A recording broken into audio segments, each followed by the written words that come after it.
Good morning, everybody, and thanks for that introduction. I'm really glad to be here because I know the work you're doing is really, really important. And from my experience, it's also often very thankless. And I think the problem that people have in your area of work is that it's not something that you can control, you can regulate, you can, in a sense, bring under your direction. Because there are some very powerful cultural forces out there which almost work behind our backs, which influence the way that people behave, which are really what's at work here. And I think one of the things that I feel really bad about in coming here is that I'm going to bring a bit of bad news, and the bad news is that the situation is not going to get any better soon. But certainly in the short and the medium term, the acceleration of all the trends that you're familiar with are likely to intensify. There is no way that it's not going to happen. And that everything that I've seen, last year I've been to Australia, Canada, the United States, East Europe. Everything that I've seen indicates that this is becoming a global phenomenon that first kicked in the United States, California, as they always do, and then kind of gradually migrated to the eastern seaboard. And then we get the benefits of that 2-3 years later, and eventually gets to China. I've been to Shanghai and Hong Kong, and their middle-class children behave just like Irish or English children do. Not children of peasants and working-class kids. They're still much more resilient. So you can see there's a powerful global phenomenon there. And I was really struck by the fact that before I came here, I wanted to make sure that I was in tune with Ireland, so I've been reading the Irish Times for the last couple of weeks. And I was really struck by an article on the 6th of June in the Irish Times, which goes like this. And it could have been written anywhere in the Anglo-American world. It says, reforms needed to tackle leaving certificate anxiety, say principals. There's a reason grown adults still have nightmares about it. And if you read the language, it's a very alarmist language, unnecessarily alarmist, typically scaremongering in the way we talk about these kind of things. And basically one of the association's director, Clive Barnes, says, revising for exams is grueling at the best of times, but when you're repeatedly told that a fortnight in June will determine the rest of your life, it's no wonder young people spend much of their school life in perpetual anxiety. Now, when you begin to transmit the message that you're going to be leading your life in perpetual anxiety, even if you're the sturdiest of sturdy people, you are going to ask yourself, why am I not anxious? Is there something wrong with me? And I have talked to school children. I did a series of interviews where some of them were saying, I'm really weird. Our friends are really weird. And I said, why are you so weird? So because we don't feel like we're anxious or stressed out. We're not depressed. We got no problems. And it's almost like our teachers are telling us, why don't you talk to us? Why don't you acknowledge? And the poor kids are looking inside their souls, desperately trying to be messed up, and it's not really happening, And I just think that kind of, message that we send out, we're unwittingly trying to do our best, actually has this kind of perverse influence of becoming a self-fulfilling prophecy. And I think we need to watch that because that's happening quite a lot. And that kind of alarmist message that you get in Ireland is reproduced in a kind of similar fashion in England. I mean, we get similar kind of stories every single summer. This summer, the mental health crisis is blamed on the internet and internet addiction. Next summer it will be something else. It doesn't matter what the cause is, the latest fashionable cause. The result is always the same. And the message you get is that mental health problems are getting worse and worse. And as somebody that knows a bit about epidemiology, I just know that it's inconceivable that something's always getting worse and worse and worse, and there's never any signs of it getting better. And one of the interesting things I found when I was in a recent visit, I did a couple of lectures in the United States, is when I talked to mental health professionals working on campuses, they made a very interesting discovery. And the discovery they made is that the more mental health services that you provide, the more is the demand. Demand just increases proportionately with that. And the more mental health presentations you have as a result of that. And I said to them, well, take a step back. Why is that happening? Is it because there really are unmet needs that haven't been recognized before, because that's the classical argument that's being used? Or is it maybe the case that we're kind of cultivating a certain attitude among young people, cultivating a certain form of behavior among young people to play this role that's assigned to them? And I think that we need to think about that, because if you're going to provide services that are going to strengthen and give power to young people, then we need to make sure that we're not unwittingly becoming accomplices in making them feel disempowered and confused and disoriented. So I just think we do need to sort of take a step back. I would also say that as a sociologist, I know that when people say that mental health and anxiety and stress are getting worse and worse, I become very suspicious, for the very simple reason that most psychological problems are really not susceptible to that kind of quantification. You know, when you say that mental health issues are worse today than in 1952, how do you know? You know, what are you comparing there? You can't quantify people's internal lives, people's internal tensions and anxieties. You cannot reduce that to the language of numbers. So how do you know? And as a sociologist, the conclusion I draw is that the one thing that we do know is that we talk a lot more about it.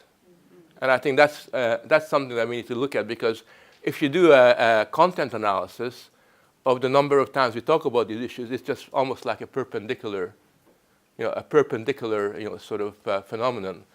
Just on that point, I did a little research paper on the idea of a vulnerable student. And it's an interesting idea, because we talk in Ireland, you talk about vulnerable students, don't you? Yeah. Well, in the 1970s, the word did not exist. There was no such thing as a vulnerable student. I looked at Nexus, which is a database of every single newspaper and journal. And in the 1980s, there were 12 references to it, vulnerable students. And they were mainly references to school pupils, primary pupils, not to university students.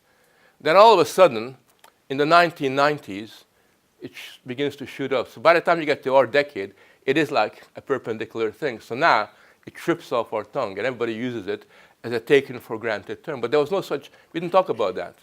So is that because, we weren't aware that they existed? Or is that because it's become a cultural accomplishment? It's a cultural sort of construction that we've created because of the way that we regard the kind of human experience. And I do think we need to think about that. And in many ways, I think my role in relation to you is to give you a sense of historical context, because many of you are too young to know that the way things are today are radically different than in my lifetime.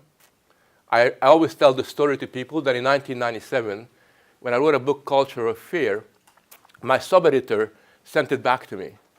And it said, "Frank, you're lying. This cannot possibly be true." And I was quite surprised. I'm thinking of myself as an honest person. I said, "What are you talking about? What am I lying about?" And it said, and the thing that she took exception to was a paragraph where I said that these days, more and more parents are coming on open days to universities.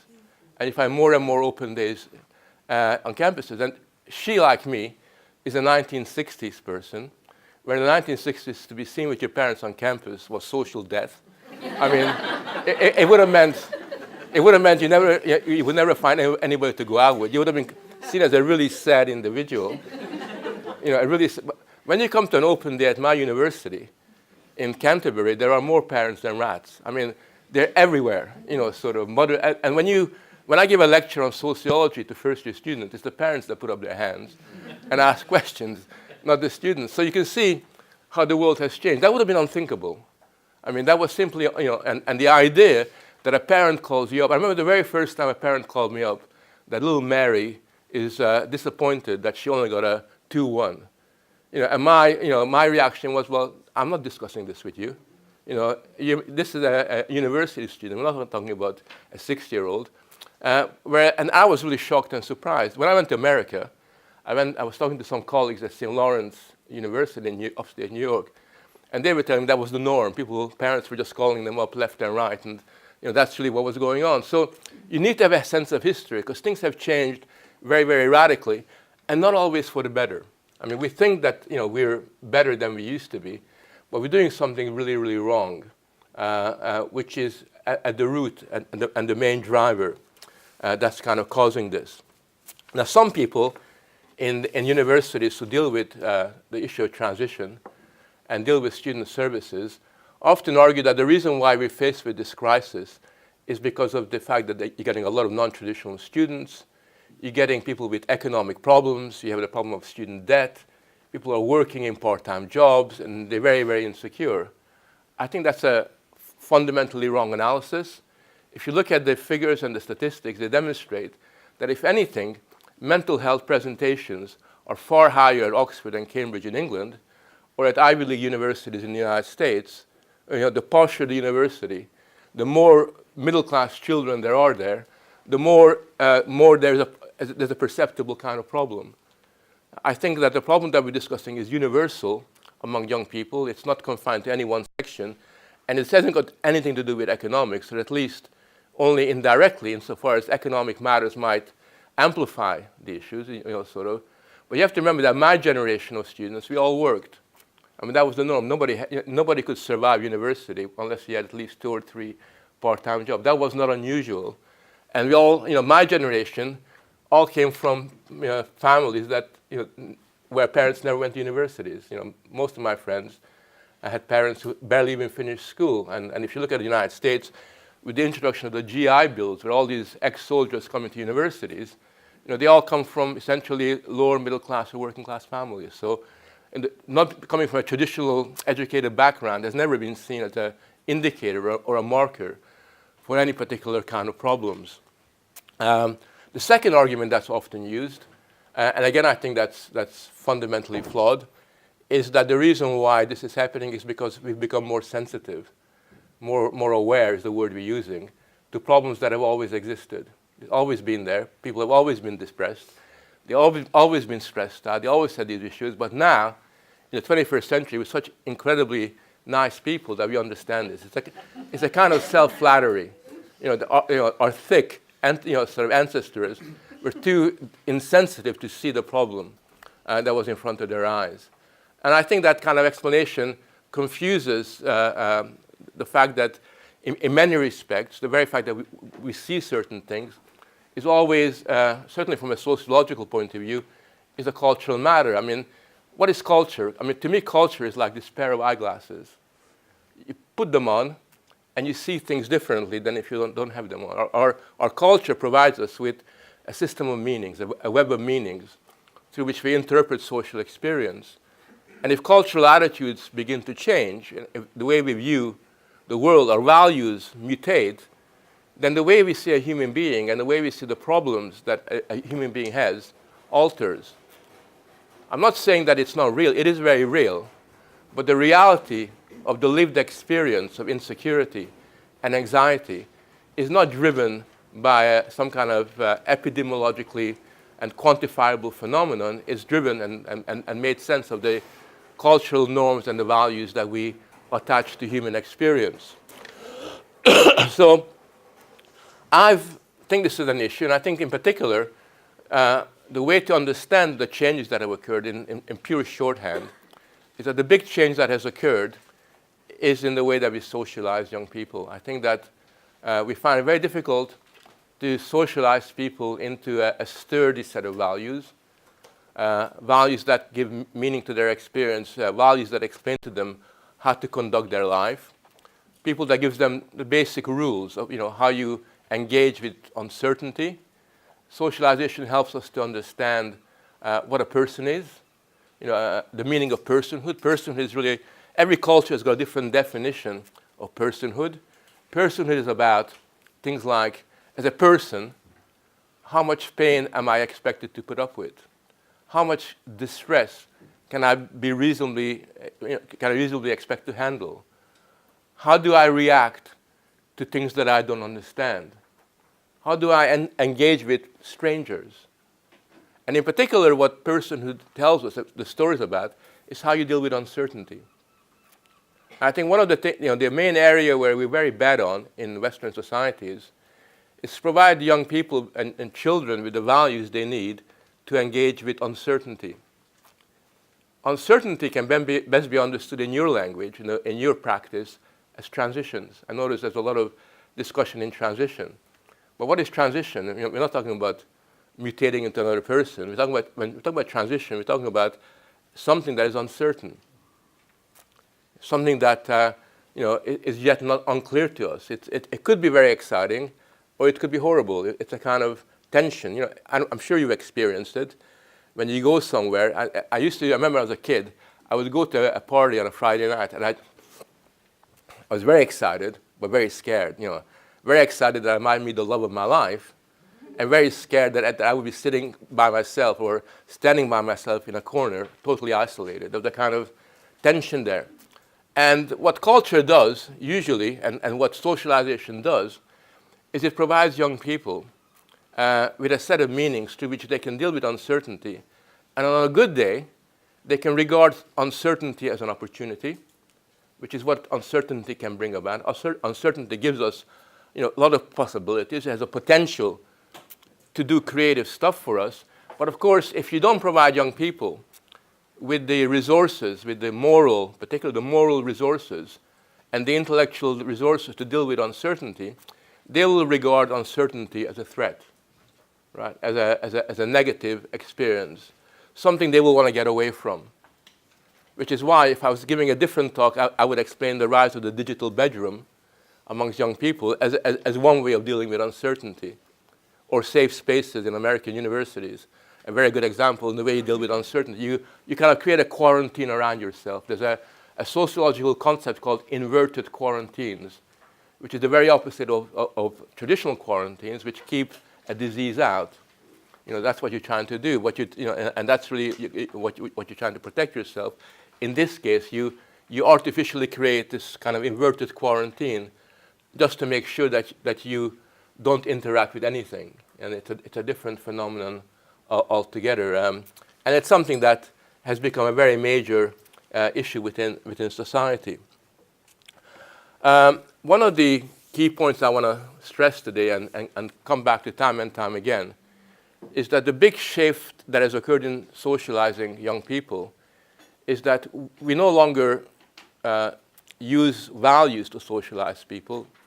We no longer have a moral language. And by moral language, I don't mean a religious language only. I mean, it's much wider than that. We use a psychological language. And that has been, to me, the really big change. So the language of right and wrong, of having values that are very, very clear, has been replaced by a psychological language where we have provide people with diagnosis, as a kind of, and that gives people certainty rather than saying this is good and bad. In fact, one of the clearest symptoms of the fact that we've given up on a moral language to socialize young people is that the principal value in Anglo-American societies, and you get this in America particularly, is the celebration of non-judgmentalism. Have you ever heard of non-judgmentalism? And everybody thinks they're really cool. Oh man, I'm so non-judgmental, I don't make judgments, that's not really me, Well, if I'm not judging you, what I'm really saying is I'm not taking you seriously, right? If I'm having a public conversation with you or anybody else, unless we're idiots, we're judging each other. Is he sensible? Is he intelligent? Are they making good remarks? Are they illogical? I mean, all these things, we're kind of judging each other. And as the political theorist Hannah Arendt said, judgment is the foundation on which a civilized, democratic public sphere is founded. And in America, they not only celebrate non-judgmentalism, they also have this new word, which I really hate, called being judgy. I don't know if you ever heard that. Oh, she's so judgy, as if somehow, that's like a cultural crime, judging somebody. And of course, what that really kind of connotes is somehow we need to have this, we need to kind of be very, very careful, and of course what also happens is when you have a psychological language and you become disconnected from a moral one, your language changes. And one of the things I do on a Saturday night while you're all having a great social life is I sit at home and I make lists, I've been making lists of rhetoric and language on campuses in Anglo-American context. And the words we use are all about avoiding making judgment. So in America, you use words like, oh man, I'm really uncomfortable. Have you ever heard the word uncomfortable? It's a very interesting concept. Oh, well, why should you be comfortable in the first place? And what's wrong being uncomfortable? If you come to my seminar on Plato, unless you feel uncomfortable, I haven't done my job. I mean, an intense intellectual experience should make you feel really uncomfortable. It should really shake you up and literally, sort of make you feel anxious about stuff. That's what pedagogy is really partially all about. Or we use the word, this is really inappropriate. That's the word probably I hate more than anything. Because when you use the word inappropriate, we use it all the time, it's so inappropriate. You don't say this is crap. You don't say this is, this is horrible, or you don't actually say what you're saying. Inappropriate avoids you being clear about making a statement of judgment. Or we use another word, which I don't know who dreamt that one up. Oh, this is problematic. Have you heard problematic? I mean, well, what is that? What does that mean, being problematic? Are you saying that this is utterly wrong, foolish, sort of, or is it 50% wrong, foolish, and 50% right? Because problematic is like a transitional term that doesn't actually convey any clarity about what it is that you're saying. So the language that we've kind of educated young people into is basically amoral, sort of psychologically driven language that we really are not aware of. And in a sense, one of the major changes that has occurred as we kind of moved from values to psychology is we moved away from being concerned with character, which is what the moral domain is all about, is building character, to being obsessed about personality, which is the sphere of psychology. It's the shift from character to personality. I think that's been really quite important. We haven't really noticed it because it's been taking place imperceptibly for a very, very, very long time. And I think that's something that we need to be a little bit aware of. So what do you do? What do you actually do when you are finding it difficult to socialize young people, when you cannot really sit down with them and tell them this is the right thing, this is the good thing, this is a sin if you're a Catholic or a Christian, and this is really good. I'm still living in the 19th century. I'll just turn this off for a second. What do you do under those circumstances? What do parents do, and what does the adult world do? And what they've opted for is to adopt the tactics of instead of socializing young people through values, socializing young people through what we call validation. You kind of validate young people. That's the main aim of universities, schools, parents of adults. You validate them. And I think that's one of the interesting development that has occurred, because in a sense, sort of once you're giving up on transmitting values that society agrees on, then validation becomes the obvious sort of alternative. Now, validation has got two interconnected dimensions that I'd like you to think about, and perhaps come back and say that I'm wrong, or sort of how you see this development. The one aspect of validation is the practice of affirmation, where you basically, and in its most extreme form in America, you kind of validate young people's self-esteem. You kind of build up their self-esteem. And the way that I've experienced, I remember my son, who's thankfully not finished university last year, coming back from school with something I never knew in my days in school, with smiley faces. And he didn't come back with just one smiley face. Sometimes he would come back with 20. Little Jacob, 20 smiley faces, must be Einstein. Must have done something. And this kind of continuous pumping up of self-esteem was almost like an evasive action of having to make kids feel good and thereby avoid challenging them. I think challenging young people is much more difficult than saying, you're okay. This is cool. You can do this. So the one aspect of validation is the affirmation and cultivation of self-esteem, and the other, something I've written a few books about, constant adult presence. It's constant 24-hour-a-day parental supervision, which has many justifications. We're looking after their safety, we're preventing harms, we're kind of insulating our children from the experience of invalidation. In many respects, what has increasingly happened among the parenting world is that instead of using a more kind of focus from a socialization, we hover over them all the time. And it is really sad to see, I remember the first time it really hit me, I was in New York with my son. He was about 5 or 6, and I was sitting near Madison Square, got a little park there with monkey bars and everything else. It was a Sunday. I had my New York Times, which is like this thick, and I was looking forward to reading it. So I'm sitting on the bench, reading my Sunday Times. My kid is on the monkey bar, having the time of his life. And every 5 minutes, a parent comes over to me and says, "Sir, do you know that your son is playing on the monkey bar?" I said, "Yes." I go back to my newspaper. 5 minutes later, somebody says, "Sir, is that your child on the monkey bar?" "Yes." I go back, and they're kind of looking at me as if I'm, akin to a pedophile or some kind of irresponsible parent, because unlike the other parents, I'm not hovering, I'm not at the monkey bar. If you look at the monkey bar, there are 5 children climbing around, and there's about 12 parents, surrounding them, sort of.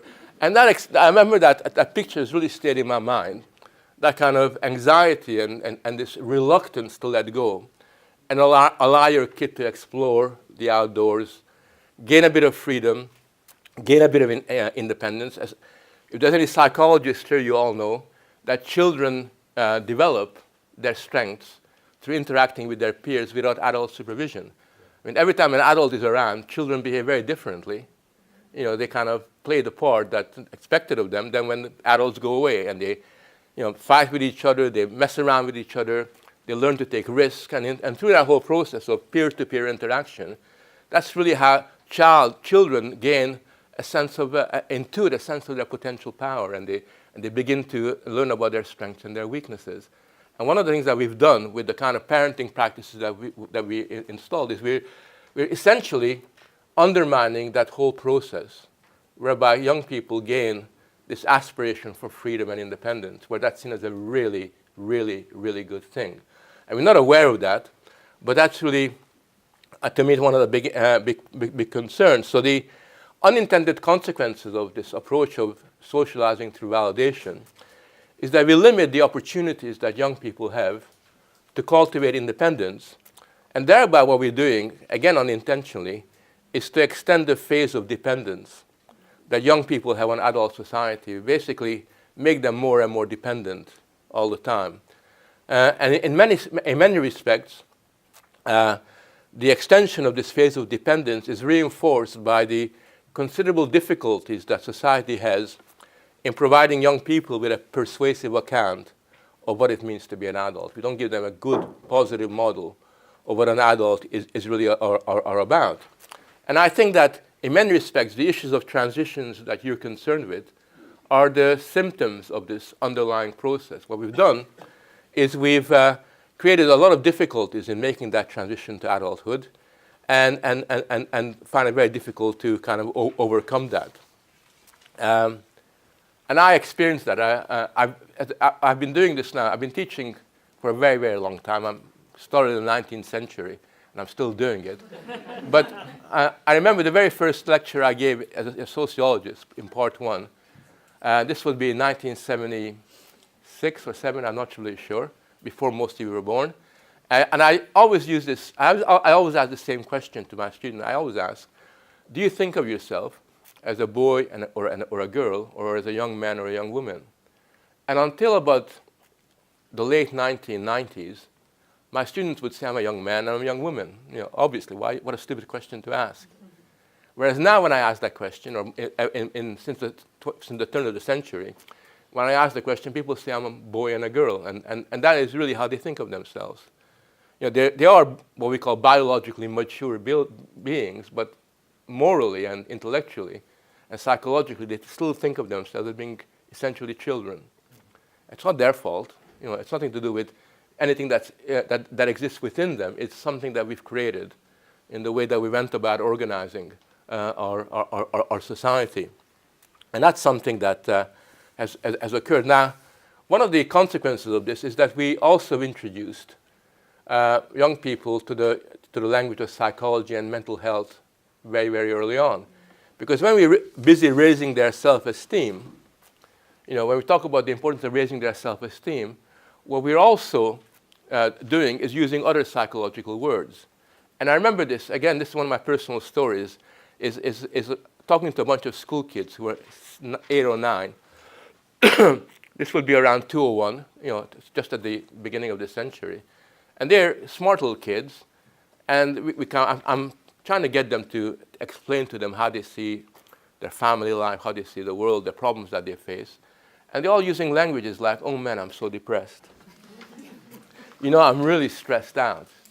And basically it was like, they were like a bunch of little Freuds, they all had this very sophisticated psychological vocabulary that, and they weren't even 10 yet, sort of. And that was something that they already internalized as part and parcel of their vocabulary. So therefore, it's not surprising that when you interpret your day-to-day existence through the language of mental health, then you will also interpret problems that in the past would have been called existential problems, being disappointed, being jealous, feeling isolated, feeling lonely, all the things that humanity has always experienced. It's not surprising that in the 21st century, we reinterpret them in the language of mental health. They're the same problems. Just because you now call shyness social phobia, it doesn't mean to say that it's not the same thing, right? Except for one thing, because the minute you diagnose somebody with social phobia, you make them feel ill, right? You make them feel more passive. It's up to the doctor and the medicine and somebody else to sort that out. The only way you're going to overcome your loneliness, your shyness, is through some kind of therapeutic intervention, rather than something to do with, what the community can do for you, what family can do for you, what your teachers can do for you. It becomes an entirely different kind of arrangement that's kind of created. And one of the things that also occurs under these circumstances, something that I've been writing about recently, when we confuse things in this fundamental way, is that increasingly parenting itself, child rearing itself, fundamentally alters. It becomes something very, very different. In America, they use the term intensive parenting. I think it's a really great term, where you essentially invest emotion in a child 24 hours a day. And you basically become somebody who's continually thinking about your child's development. And the unintended consequences of that is you adopt child rearing practices that are really not suitable for teenagers, but are all right for 3-4-year-old toddlers, but you're essentially adopting inappropriate, I'm using the word inappropriate. Yes, my God, it shows you the influence of the zeitgeist that you can have.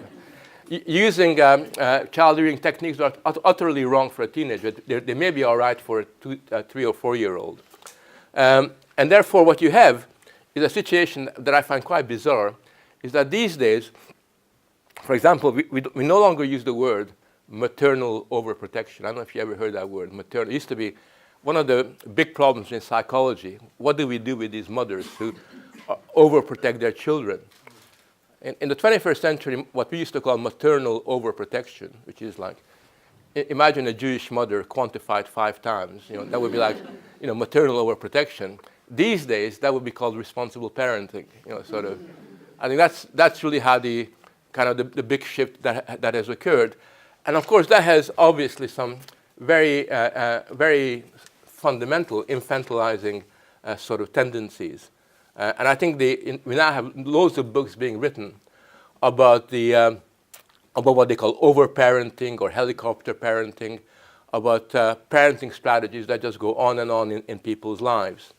And basically, as a result of that, you do have a situation where young people come to an institution like education in a way where they're wary of uncertainty. They feel to some extent disempowered. They interpret problems in psychological terms rather than anything else, and therefore that has got very interesting consequences. Now, you're worried about transition in universities, but there's already been a big debate. Something I first became aware, at first I didn't believe it, but I became aware of, is the big debate about the transition that primary school children make to secondary school. And I remember when I first saw the discussion on it, and it was seen as being, people were saying this is a major crisis. What are we going to do here? And again, I just, a bit of historical context. There used to be a time when going from primary to secondary school was seen as, wow, we're going to big school. We're going to hang out with the big kids. So that was seen as something you dreamt about. You were just kind of coming out of your skin, dying to go to big school, because that was seen as being really, really good. Today, we have transitional problems. We have transitional counseling. And I've sat in on some of the transitional counseling that young people have, where basically somebody, well-meaning counselors come along and talk to 9, 10, 11, 12-year-olds about the big school. And as I was listening to her talking, I knew that if I was a child, I'd be really scared. I'd be really worried, am I up to being able to go to high school? Because high school, all of a sudden, had this kind of ominous, scary kind of quality, rather than a place where you have a little bit more freedom. You get the big guys hanging out with you and all the rest of that. So we've created the transitional problem from primary to secondary school, and then what we created is the transitional issue in universities, something you're kind of having to deal with now, and it's something that I do think you should have a think about. A lot of places, I don't know if you're doing it here. I hope you're not doing it here. A lot of places, for example, have developed partnerships with parents.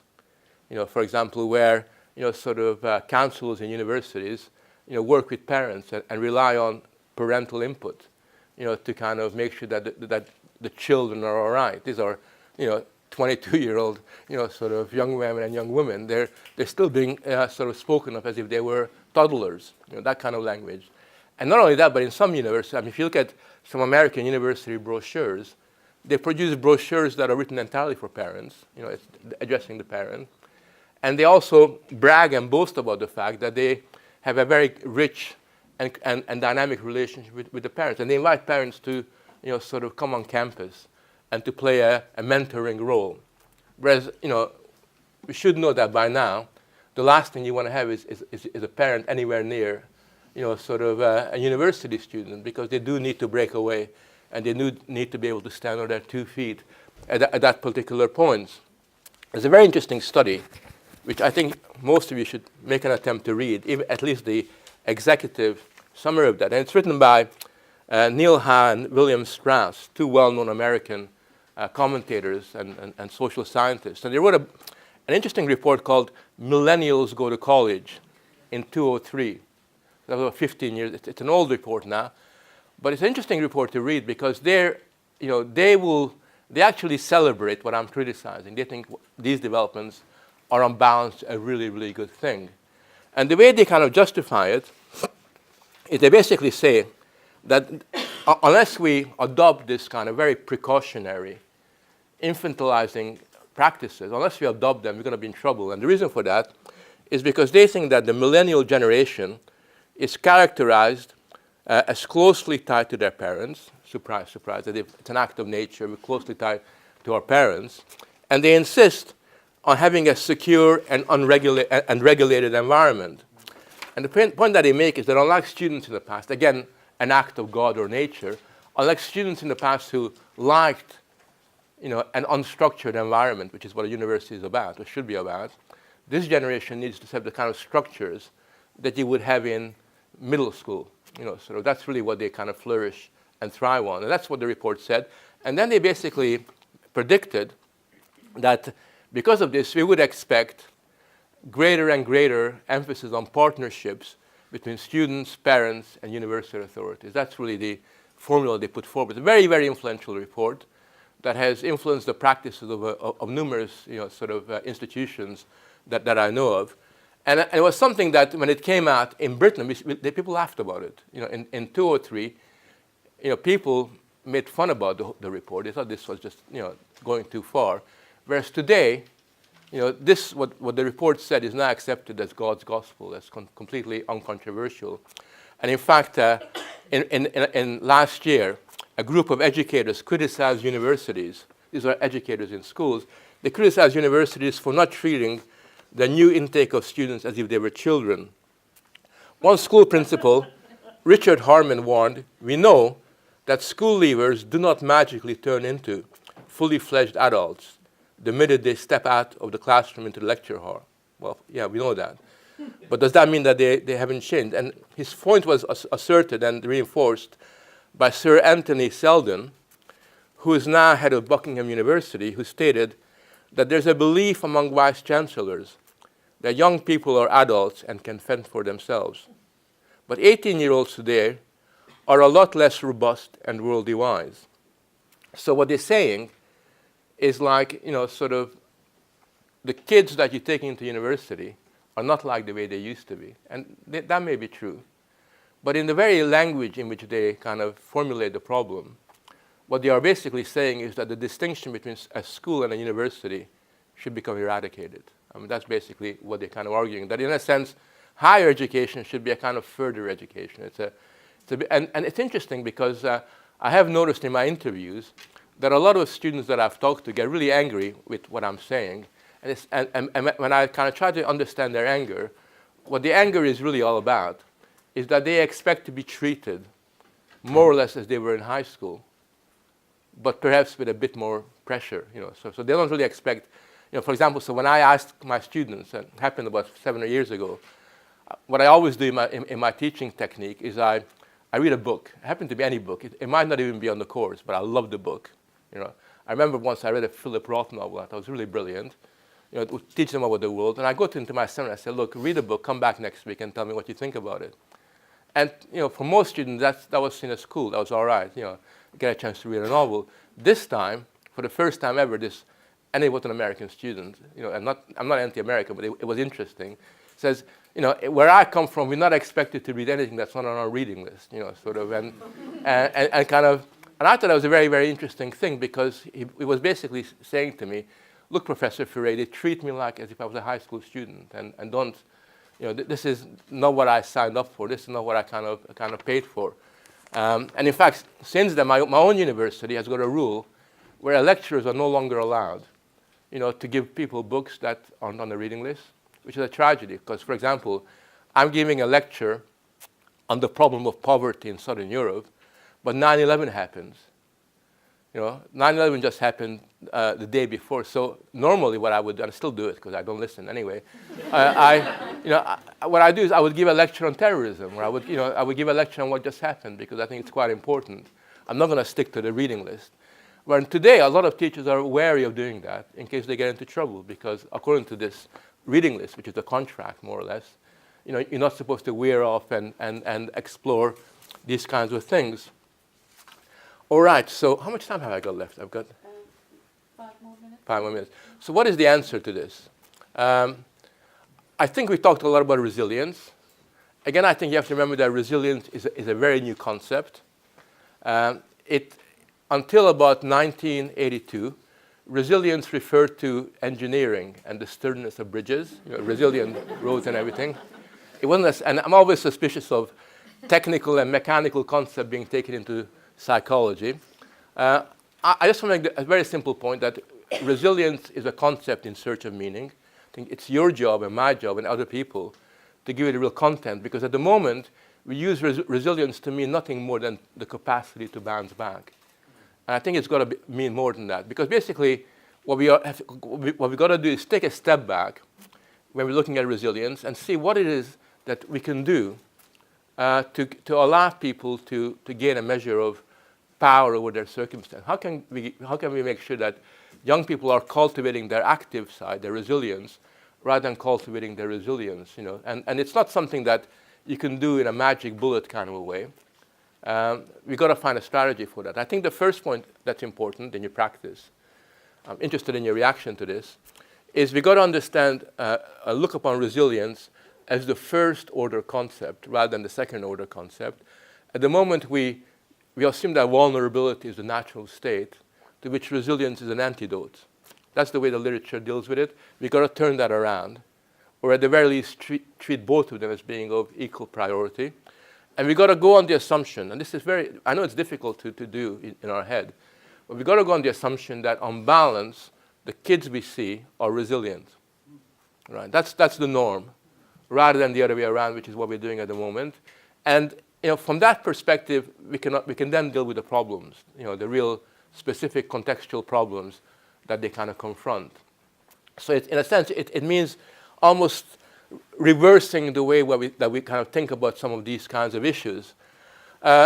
Secondly, I think it's important that there aren't any technical solutions to validation. There aren't any psychological tricks that we can use to validate people, because people know at the end of the day that to feel really good about yourself is to a considerable extent dependent upon your accomplishment, about what you've achieved.